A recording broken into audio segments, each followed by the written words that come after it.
Adjective কি? An adjective is a word that describes a noun or pronoun. অর্থাৎ adjective হলো সেই শব্দ যা নাউন ও প্রোনাউন সম্পর্কে বলতে ব্যবহার হয়। সোজা কথা বলতে গেলে কি বলছি দেখো, যে অ্যাডজেক্টিভ হচ্ছে সেই শব্দ যেটি কোনো নাউন বা প্রোনাউন সেটি কেমন তার সম্বন্ধে বলতে ব্যবহার করা হয়, সেটি হলো অ্যাডজেক্টিভ। তো চলো কিছু উদাহরণের সাহায্যে আমরা জিনিসগুলো আরো সহজভাবে বুঝে নিই। দেখো কি বলছে, যে Bikash is a brave boy, Kaushik is very kind by heart, he is very clever, she is wearing a red dress.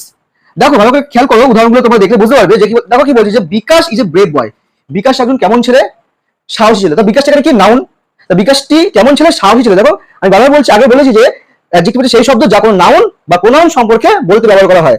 তাহলে বিকাশটা নাউন, তো বিকাশ সম্বন্ধে কি বলছে, বিকাশ একজন ব্রেভ বা সাহসী ছেলে, ব্রেভ বয়।